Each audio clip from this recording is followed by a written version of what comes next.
Hello, hello, hello. Well, here we are on the Druid Hearth. I'm here with Penny Billington, and there's always this tense moment as we are. I can see 16 people seem to be looking at us. Do please type in where you're from or some news so that we know that you can hear us and you can see us. Diana, good evening, hooray! So that I think, Penny, that we are actually live and everything's up Yeah. and running. So I'm presuming I can be heard as well. If not, put it in the chat. Otherwise, we'll just get started. Yes. Okay, Penny. Well, look, the idea of these conversations. Hello, Natasha and Kathy. That's great to see you. North Cork, hooray! Birgit and Addy, yes.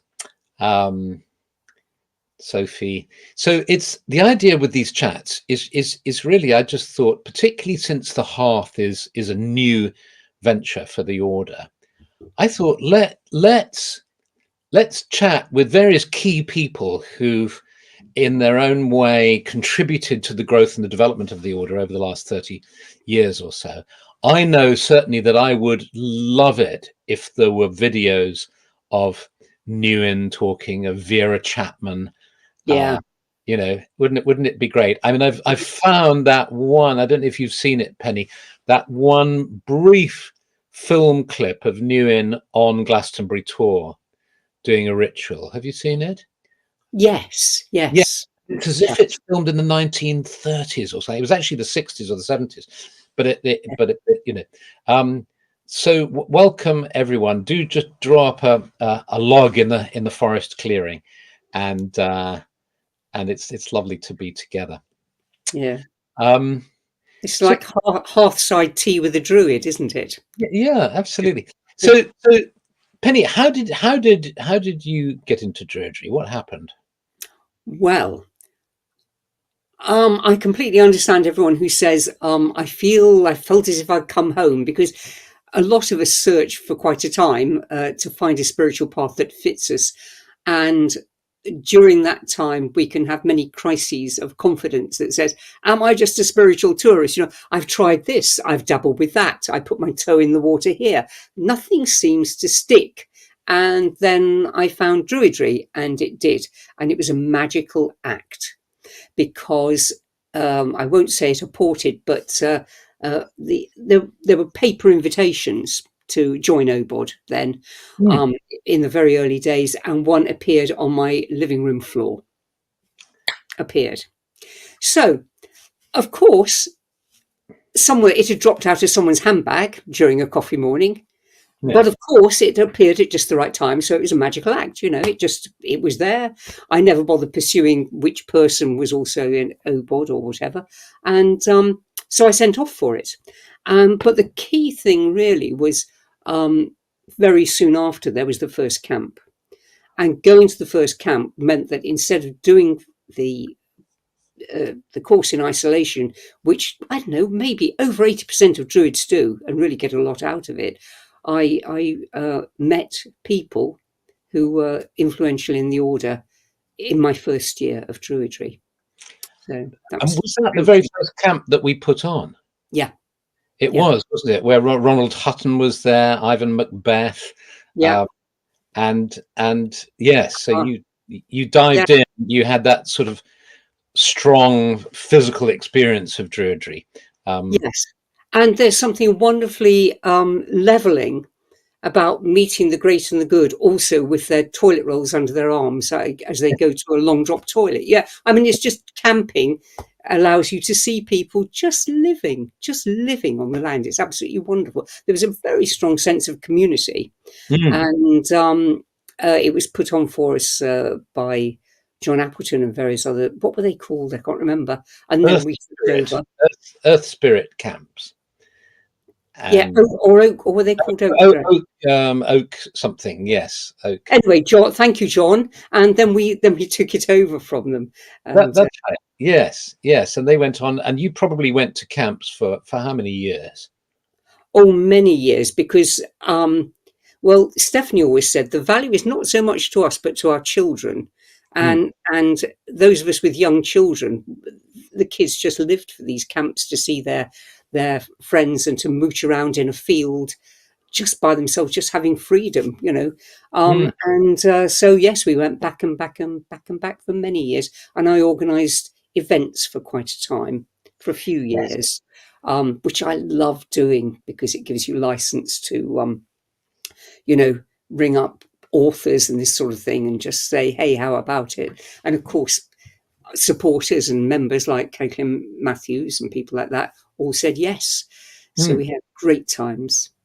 And in those early days, was the ember of ambition already being fanned to become one of the most influential authors on Druidry in the world? Were you already planning that? Oh, what a hoot. Uh, No, no, what I've always been is an opinionated person. And you know, I think it's been a general joke that I always have an opinion which I'm willing to give, whether it's wanted or asked for or not, you know. And it's just, I'm an ideas person and I love playing with ideas. I love putting them down. And eventually, if you study something for long enough, it goes sort of through your system and comes out with your flavor, which makes it, which justifies it being a book, because you're not just regurgitating um, something. It's actually, you've internalized it and it's become your own. so was the am I right in saying the first books you wrote were stories about a druid detective? Oh yes, well that was just, I self-publishing came in. Well, when I was first editor of Touchstone, everything came in through the letterbox, and I had to type up thousands of words, you know. And then eventually, self-publishing came in, email with attachments that didn't crash your computer. You know, that things got more sophisticated, and I was reviewing more and more books, Hmm. and I thought, hello, you know, I'm a writer and I'm quite good at it. Why have I never written anything?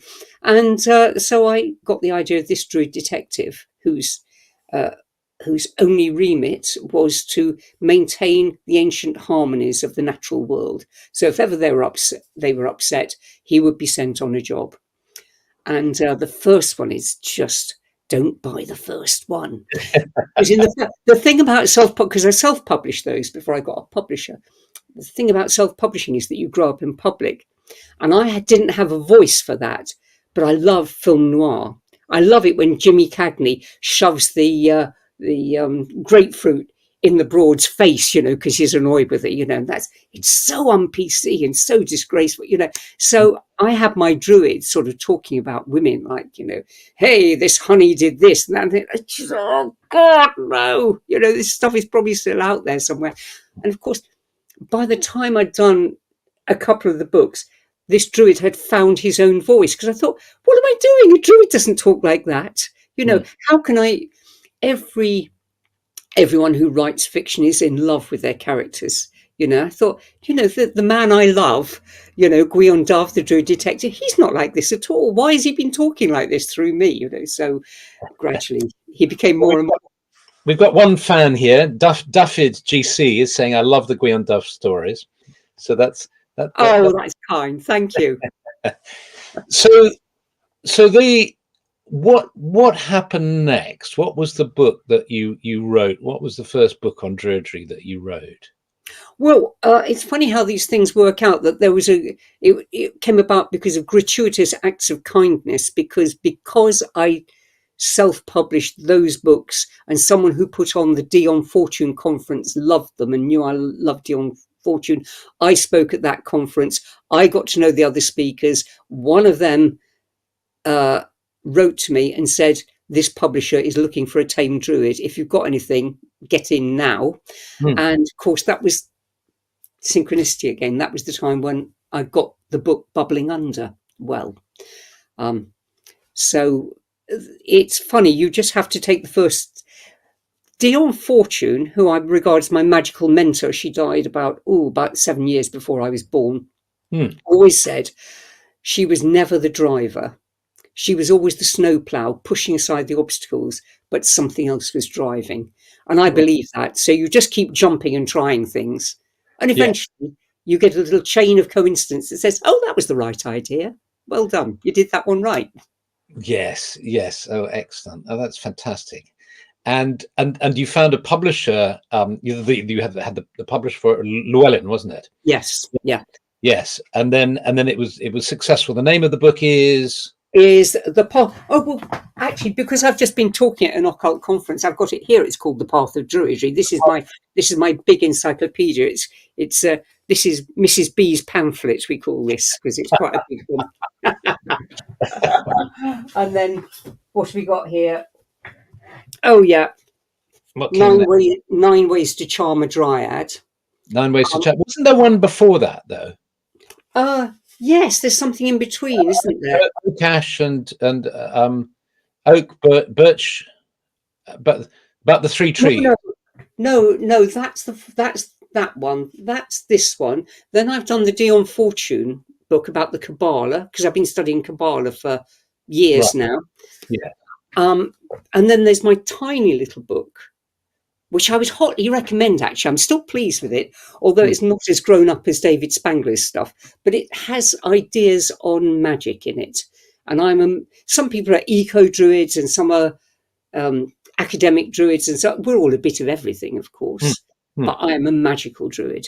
So how non-manipulative magic works Mm. and arises out of relationship with the living world is my big thing. That's your big thing. That's Yeah, fantastic because that's one of the interesting characteristics about Druidry, isn't it?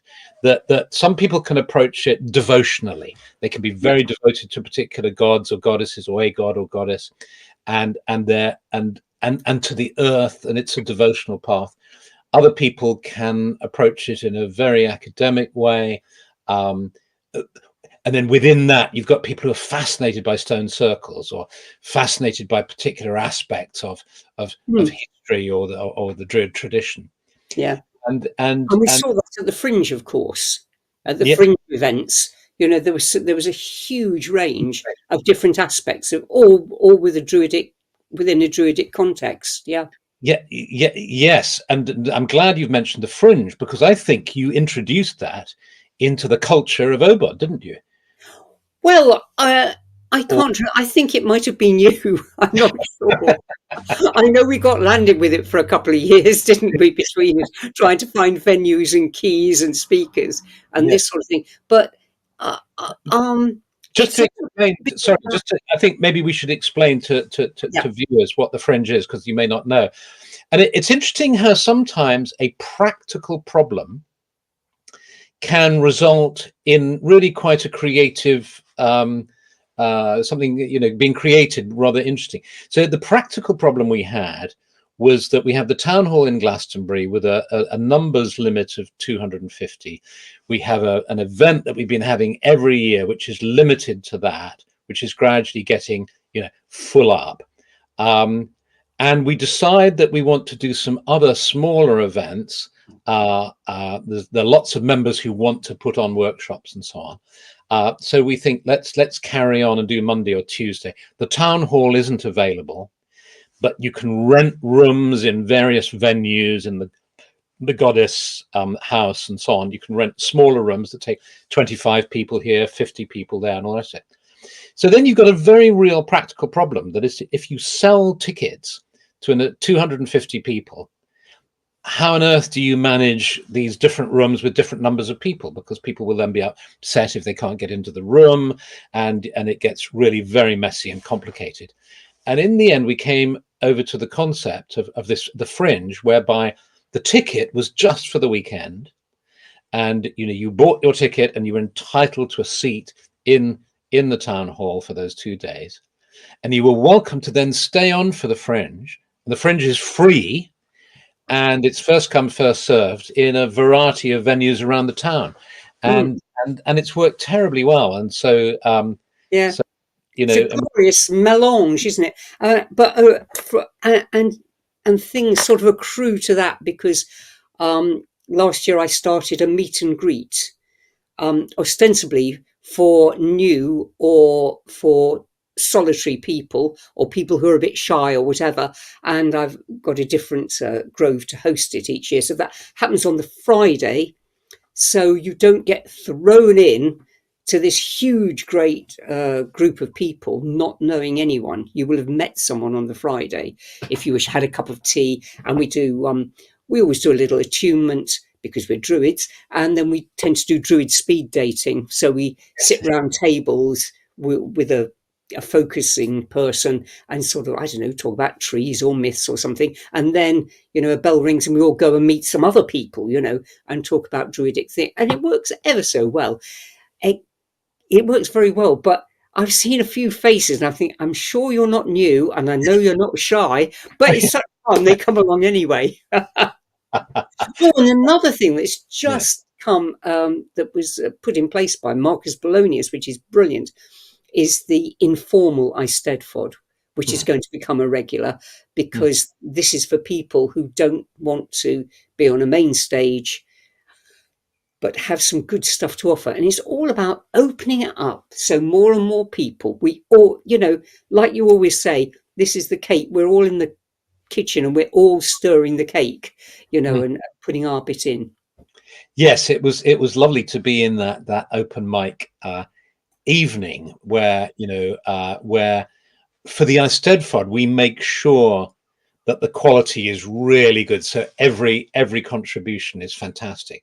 For the Mm. open mic, there are people who are starting out. They've never stood up and read out a poem they've written or sung a song they've written, and so on. Mm. And so inevitably, the quality, if you're judging from a certain standpoint, isn't going to be as good. But the atmosphere was so supportive and encouraging. It Mm. was it was fantastic. And the standard was pretty high, actually, wasn't it? Yeah, Throughout, uniformly high, I thought. And there were 29 people, yeah. um, all with their limit of 5 minutes. It was wonderful. It Yeah, was fantastic. It was a great evening, and it's going to carry on. I remember that. yeah, The various comments here. John King saying, "I can click on them, and then they bounce up on the screen." I well remember my first gathering in 2011, which I was brought to as a guest. I remember my apprehension at meeting such a bunch, but it was the welcome and the fun that persuaded me to sign up as a bard. yeah, I mean, that's. I remember a Icelandic psychiatrist and a psychologist from Sussex who I'd sort of met and worked with them a bit on a book or something. And they came and I invited them, and they were absolutely knocked out by the yeah, Eisteddfod. They yeah. were they were almost speechless at the end. They said, I can't believe this. This is just incredible. Yeah, and I Marcellus, remember when you invited the Pilgrimage Trust lads. Do you remember when they were like? I mean, they do different things now. One still does pilgrimage. Sam does a lot of folk song and pilgrimage and stuff. And they were just bowled over. They yeah, couldn't believe. And I think the fact that it's so multi-generational makes it so joyous. That people of 80 and people of 20 will be dancing next to each other, just because no one is looking, judging, whatever. We're just all there to enjoy ourselves. and The dancing is optional. If you've never been, you really don't have to. yeah, But yes, exactly. And people feel perfectly comfortable just sitting and watching other people dancing, and then some people getting up. And what's nice as well is you get to see, because of course, when you join the order and you're at a distance and you're maybe doing the online program or whatever, mm, um, you might get to see a few faces. Dave the Bard, yourself, myself on Tea with the Druid or something like that.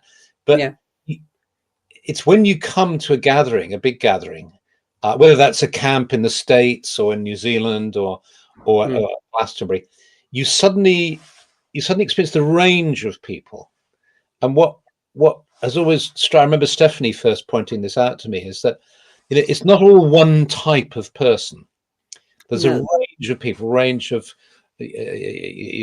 which feels really healthy somehow, doesn't it? Feels yes. really healthy. But there's also the thing, isn't there, that Druidry is about embodied spirituality and living in the real world, Hmm. and we spend a lot more and more time on our computers. So to be in these real situations, of It's good, actually, isn't it? it can be quite make you quite apprehensive. The thought of, I think people are becoming sensitized to meeting groups of people, because we're used to our own company more. But it's what human beings are meant to do. We are relational people. We're meant to make stories together. It's really good for us, and everyone who comes comments on a wonder, tends to comment on how good it is. And yes, there was something else, but I've forgotten what I was going to say. It's a good thing. It's a good thing. Well, yes, because what is it? Because of course that brings up this interesting thing about the this hearth, because a part of me was cautious because I was worried that we were creating just yet another distraction for people to spend Mm. time on screens rather than getting out into the natural world and all the rest of it. And yet somehow I feel, when one sort of weighs it in your hands, as it were, the opportunity for people to meet, for you and I to have discussions like this, for people to meet up, and watching the hearth growing over the last month or so has been just lovely. I think there's a real psychological factor here in that to remove things from Facebook, Hmm, it feels as if we've come into a little sanctuary space just for ourselves. Whereas hmm. although everything was members only, password protected, still it was in this big corporate thing that none of us probably really approved of, and this feels as if we're landing in a druidic space, doesn't it? Being in It, the heart. exactly. We've had quite a lot of people saying, I've come off Facebook. I don't Yeah. like the ethics of Facebook, and I don't like the atmosphere anymore. Mm. So that's absolutely lovely. Art is saying a rainbow of people dancing on the proverbial spider's web. That's lovely art. Thank you so much. Um, and Viv has talked about one of the pleasures of Penny and Matt's ritual courses are lovely people you meet. It's like your Druid family. Tell me about these, because a lot of people may not know about these. You Yes. started doing Uh, these. Sorry. Sorry, no, I'm sorry. These go way back into history. One of the first mentors set them up. Um, um, but she came from a variety of paths, and so you do a bit that was sort of Buddhist and a bit, influenced by this, influenced by that, because she wanted to teach a range of meditative styles and this sort of thing. But then it was taken over by Kate and Barry from Cornwall, and became devolved down into just being what is appropriate to Druidry. And when Kate and Barry retired, I'd shown interest at just the right time. They said, Hmm. "How do you fancy doing this? It's too far for us to travel from Cornwall." And of course, I was absolutely thrilled. We've just had a level one, and briefly, um, the course supports the course, and it just says why we do what we do in OBOD, how we do it, basically how we do it and why we do it. And the number of people who come who say, I don't really get ritual, I don't get this, it seems silly, it seems artificial. And of course, if you're practicing your druidry in a solitary fashion, it can feel quite peculiar. As soon as you get with 3 or 4 like-minded people and you sing an Arwen all together, and you physically stand, 4 of you in the 4 quarters, and feel the solidity of that around you, it all begins to make more sense to them.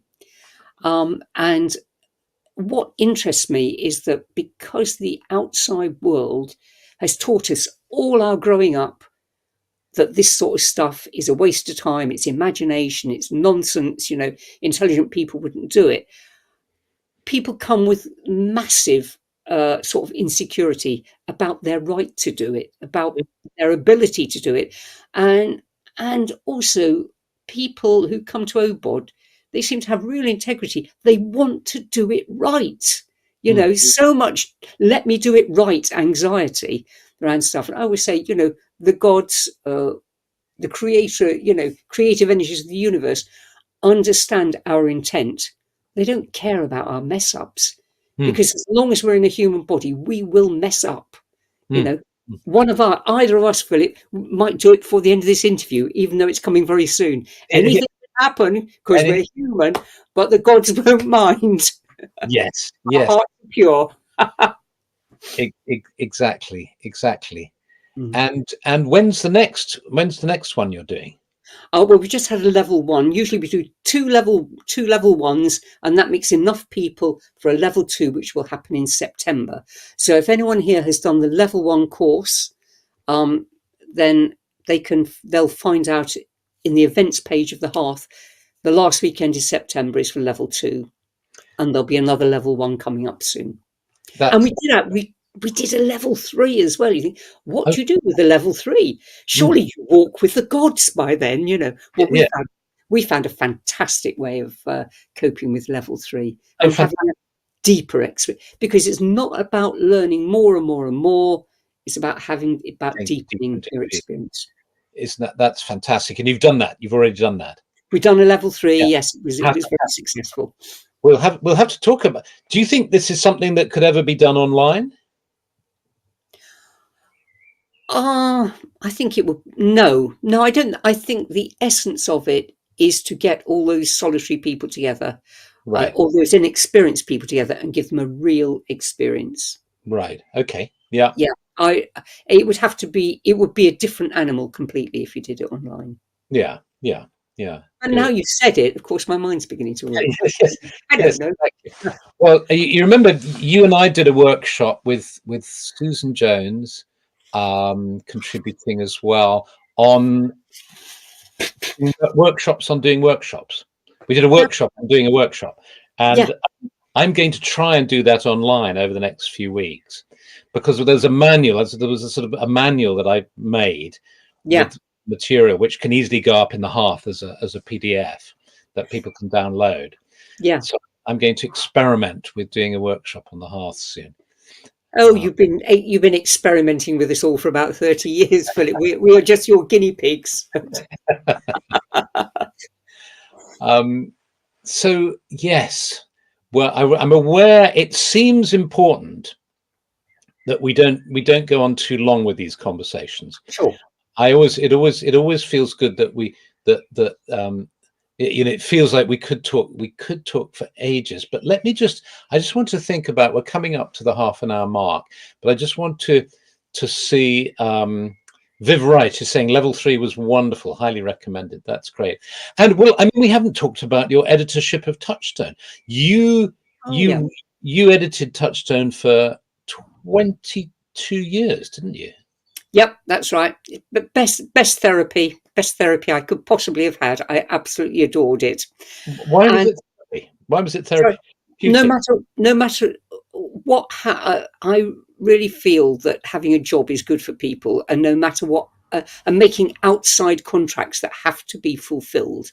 You know, Mm, I think it's really good, so good for your self-esteem when you do it against all the odds, and no one ever know, you know, or whatever.